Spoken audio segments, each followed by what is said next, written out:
Bigan natin, batukan nyo to. Pakibatukan to. Diba? Nawawala sa alignment to. Nawawala sa alignment. Ah. Kasi sa totoo lang sa totoo lang, alam din ng Pinklawan ng Dilawan kung gaano kalakas ang loyalista. Ang kapangyarihan sa pagboto ng mga loyalista. Ang mga loyalista hindi mo mabibili boto niyan. They born as loyalists. Alam nyo yan. Alam ng mga solid loyalista yan. Dahil ako pinanganak ako, loyalista na ako. Dahil yung pamilya ko, loyalista na. 10 ng angkan ko, loyalista na. May mga naiba lang sa panahon ngayon. Pero tubong loyalista kami. Kaya yung dugon na nananalaytay sa akin, okay, ay disiplinang loyalista. Napaluhod kung saan-saan napaluhod. Diba? Mga disiplinang loyalist Ika nga, disiplinang Marcos. Diba? Alam nyo yan mga kababayan. Alam nyo yan mga solid ka loyalista. Alam nyo yan. Ito kasi, ako, hindi naman sa paghahamak, no? Parang nakita ko sa dugo, nito ni Chanong Dukit. Oo. Dugong aktivista. Di ba? Pwede, no? Dugong aktivista. Kasi the way siya mag-isip, di ba? Aktivista. Baka hindi magtagal maging kamukha ka na at kung paano magsalita si Robin Padilla. Ganun ka na rin magsalita. Di ba mga kababayan? Di ba mga kaloyalista? Kasi kami, bago kami bumanat, sinur namin na meron kang sinabing masama kay Pangulong Bongbong Marcos. At inilatag namin yun. Diba? Dito saan? Sa platform namin. Ngayon, sisisihin niya. Nagpapaawa siya sa mga, sa mga viewers niya, mga kababayan. Mga kabengador. Nagpapaawa siya na talagang ang dami raw umaatake sa kanya. Iba't iba. Ang dami raw nambubuli sa kanya. Iba't iba. Tingnan niyo. Pasok yung narrative niya kasi. Alam niya kasi, pag tinira niya si Pangulong Bongbong Marcos, alam niya to. Pag tinira niya or meron siya nabanggit na hindi ka nais-nais kay Pangulong Bongbong Marcos, alam niya, tutuligsain siya ng mga vlogger. Tutuligsain siya ng mga content creator sa Facebook na nakasuporta sa admin. Tutuligsain siya ng ibang Pinklawan. Siguro hindi niya rin alam kasi may tumutulig sana sa kanya. May mga nag-call out na mga Pinklawan sa kanya na huwag magpaimbabaw. Kung nakikita niyo siguro sa Facebook, kilala niyo yung mga tinutukoy ko. At mga nakakasama din natin yon. At lumalaban sa West Philippine Sea. Lumalaban sa West Philippine Sea, 'di ba? Dahil nga atin ang West Philippine Sea, 'di ba? Atin po 'yan. Pero itong si Chanong Dukit, mga kababayan, para pong lutang. Siguro naandoon siya, theory ko to, sarili kong theory. Okay, malamang, no? Malamang sa malamang, logic na lang, logic pala. Ito, logic, ligyan natin ng konting logic. Hindi titira yan kung hindi nakapanig doon sa mga nagrarally na mga ibang dilawan. Kasi may mga nagrarally po ng mga ibang dilawan. Panagutin si Marcos, panagutin si Sara Duterte. Panagutin ang mga Duterte. Tama? Di ba nakikita niyo sa balita yan? Panagutin si Marcos, panagutin ang Duterte. Yun yung mga taliwas. Okay? Yun po yung mga taliwas. Kaya nga iniwan ni Lenny yan Kaya nga iniwan ni Madam Lenny yan, yung mga yan. Yung mga kupal na yan. Yan yung mga tinatawag na naiba. Naiba yan. Naiba. Okay? Yan po, hindi po mga kinikilala yan nila ng ibang mga senator na dilawan. Alam po namin yan. Hindi po sila kinikilala. At alam ni Christian Esguerra yan. Baka malamang sa malamang. No? Ito yung logic doon. Di ba? Ito yung logic doon. Ibig sabihin, hindi siya titira kung walang utos nun. May posibilidad. Imposible naman na bigla mo na lang titirahin si Pangulo na walang inutos sa'yo. O baka naman nabayaran ka, nagtatanong lang. Logic ba? Baka nabayaran ka ng mga komunista. Logic ba? Nagtatanong lang ha, nagtatanong lang. Di ba? Oh. Wala naman siguro masama magtanong, di ba? Oh. Logical labanan eh. Simple logic, hindi ka naman sa tagal mong sa tagal mo dito sa YouTube eh. Imposible naman na ni isa, ni dalawa, ni tatlo sa 4 na taon ni Pangulong Bongbong Marcos ngayon mo lang naisip na tanga siya. Di ba? Ngayon lang niya na-realize na tanga si Pangulo. Oh, come on.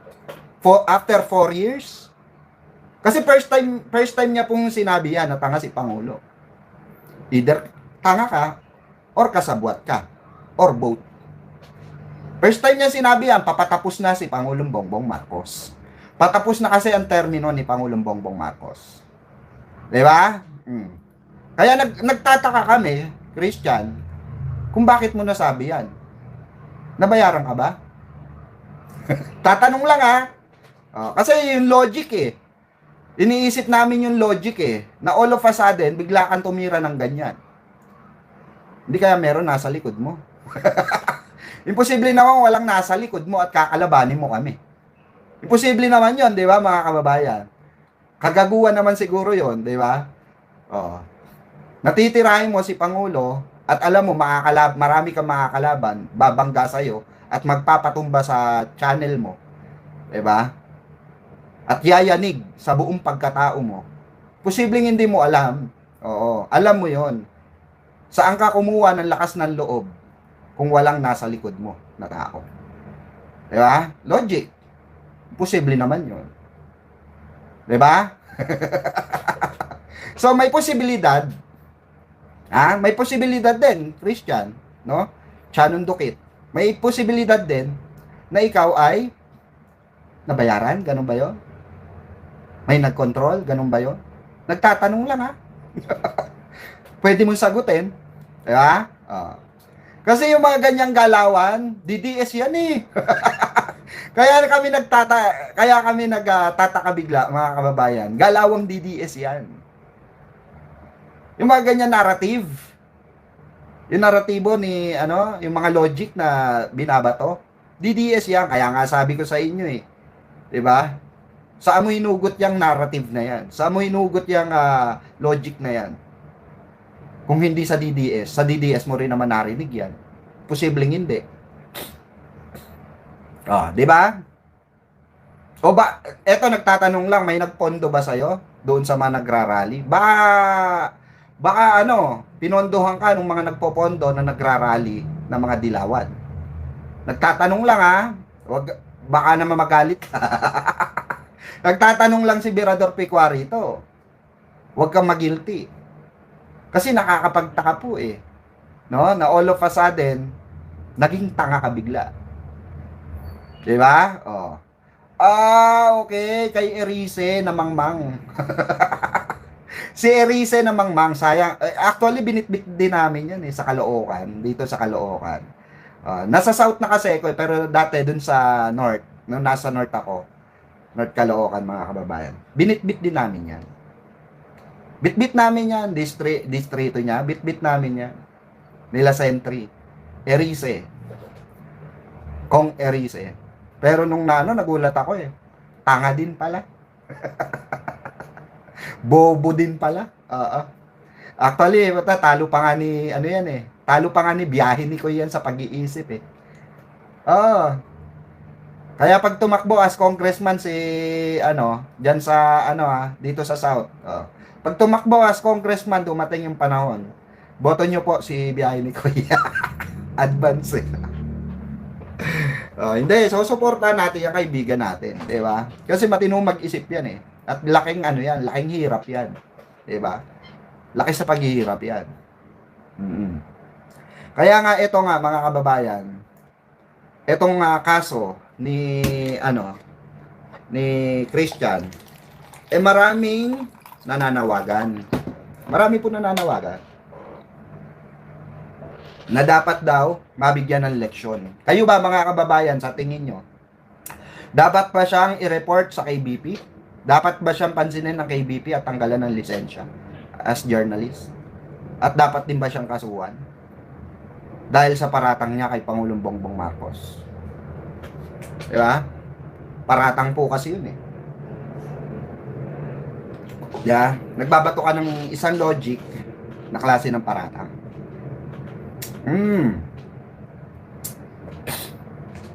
Kasi marami pong mga kababayan, maraming nagpupush actually. Maraming nagpupush. Maraming nananawagan na tanggalin sa pagiging journalist ito dahil basura. Madadamay lahat ng mga matitinong journalist. Nakilala natin ang mga batikan. Kagaya nila, alam din naman natin na sila Jessica Soho, gaano kalulupit yan, 'di ba? Alam natin walang kinikilingan yan. Alam natin 'yun.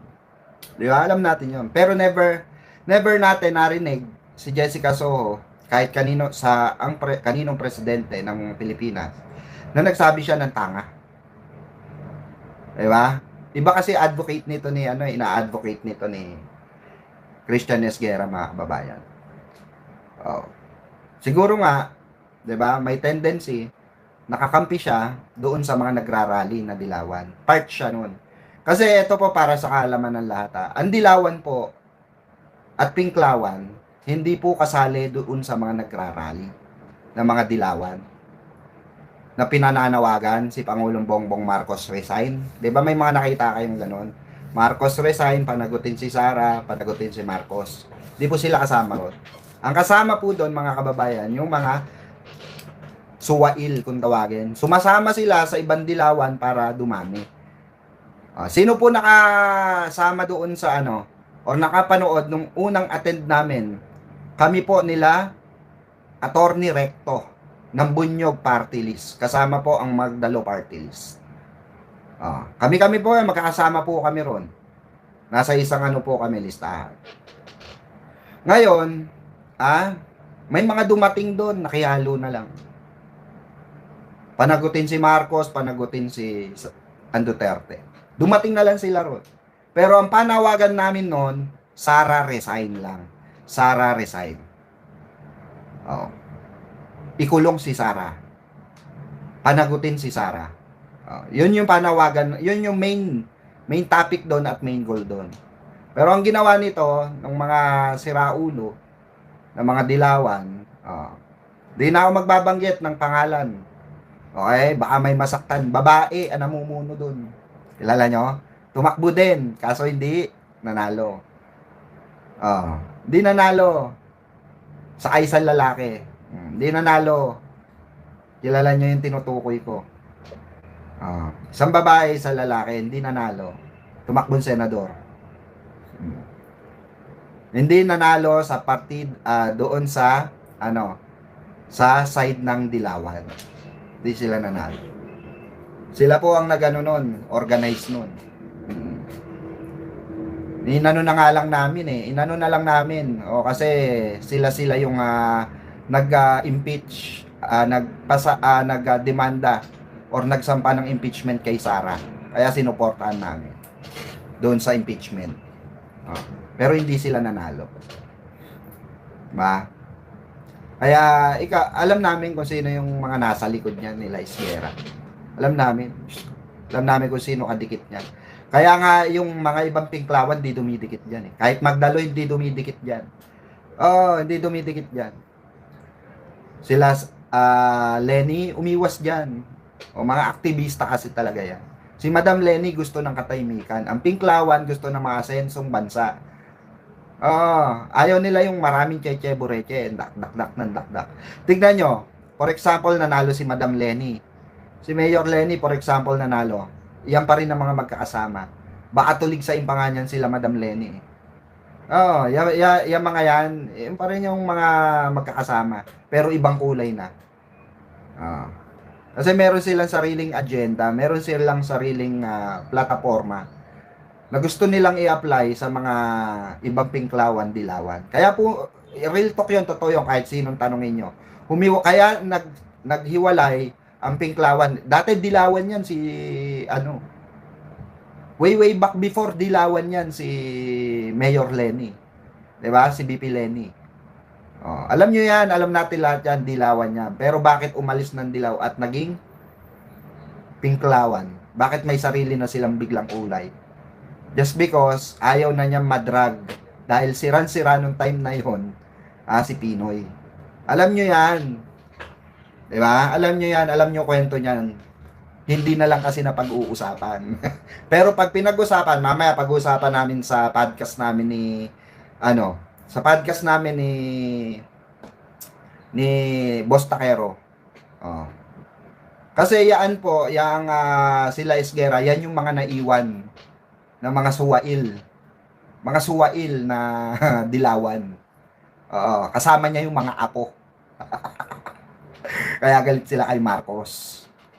Alam niyo yun, kilala niyo yung mga tinutukoy ko, di ba?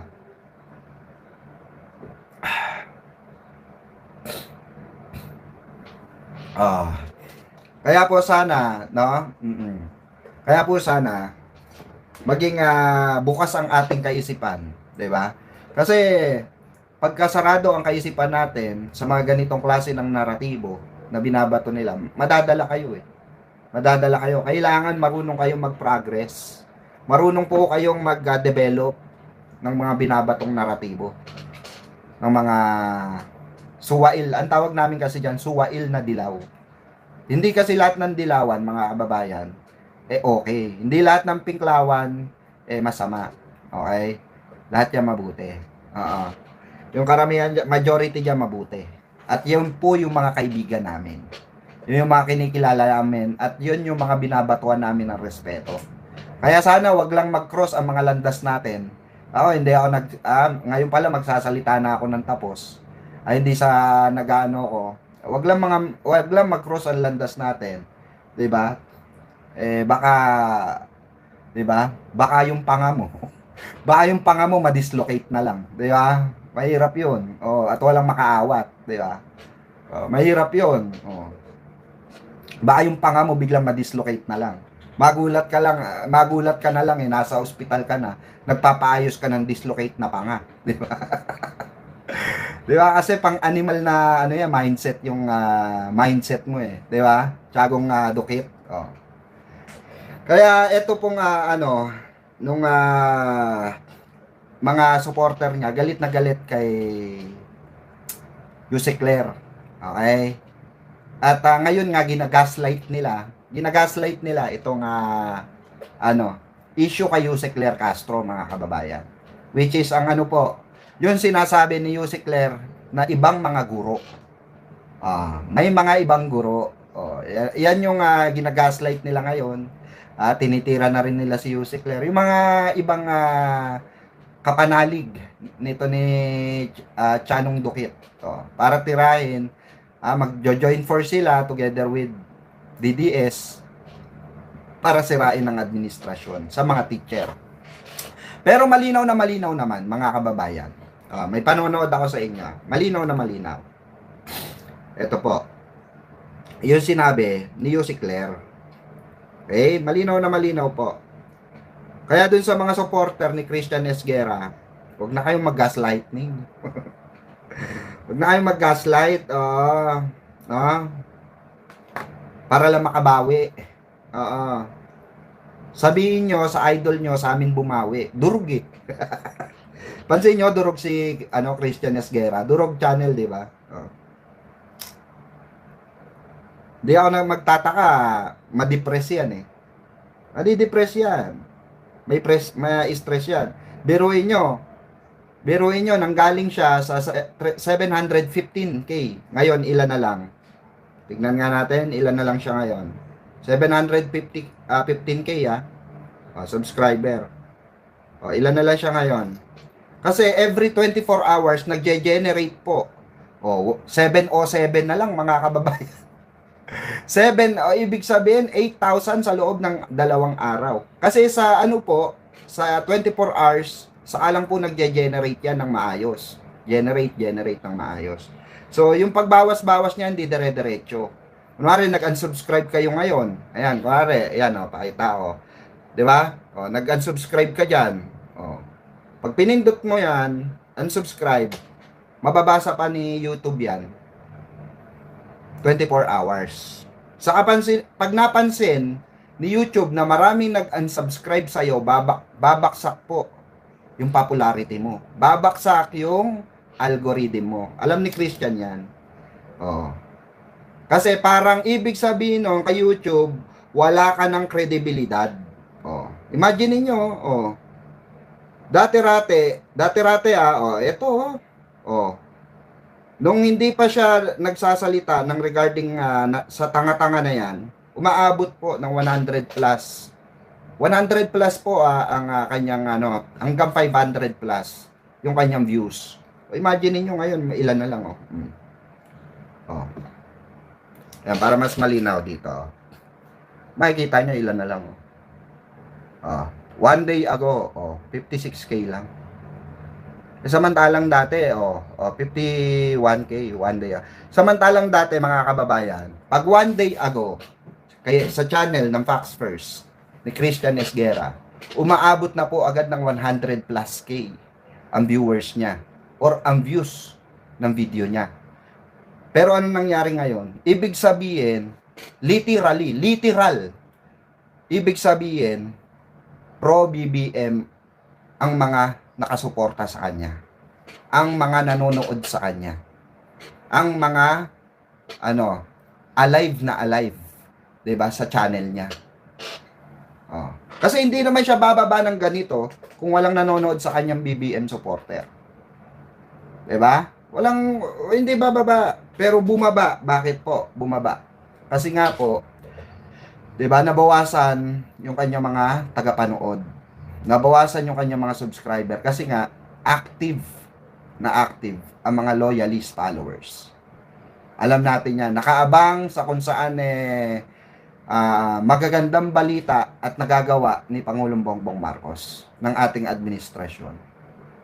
Magbabiral ba yung mga gawa namin na content sa Facebook, sa YouTube, kung hindi active ang mga solid loyalist, ang mga loyalista? And karamihan po sa loyalista, puro senior. I guarantee you that. Kaya nga pagka pumupunta kami ng rally, nakikita namin mga nakapula, mga naka-uniform pa, solid loyalista. Mga matatanda po. Mga matatanda. Totoo yan. Diba? Kaya sorry, diba, Christian, nadurog ka. Diba? Durog eh. Oh. So ito nga yung bagong ginagaslight nila. Loyalist here, ayan. Mabel Noguera, shoutout po sa inyo. Salamat po sa inyong palipad, no? Thank you so much. Ayan, sa lahat po ng mga solid loyalista natin dyan, shoutout. Ka-BBM natin, shoutout. Pinklawan, Dilawan, ayan. Na mga maayos, shoutout. Kasi marami pa naman dyan mga maayos talaga eh. Diba? I'm a new here. Ayan. I'm a new subscriber. And I am a supporter of BBM. Ayan. Salamat po. Salamat. Thank you so much po. Jahitan nga natin si madam. Ayan. Thank you sa blessings po I am still 1985. Ayan. Purissima Lonzo. Ayan. Salamat po sa mga bagong followers natin, subscribers, at sa mga member po dito sa ating channel. Ano? Gangster, you know, we do that better than anybody. I bet you got it twisted, you don't know who to trust. So many player hating niggas trying to sound like us.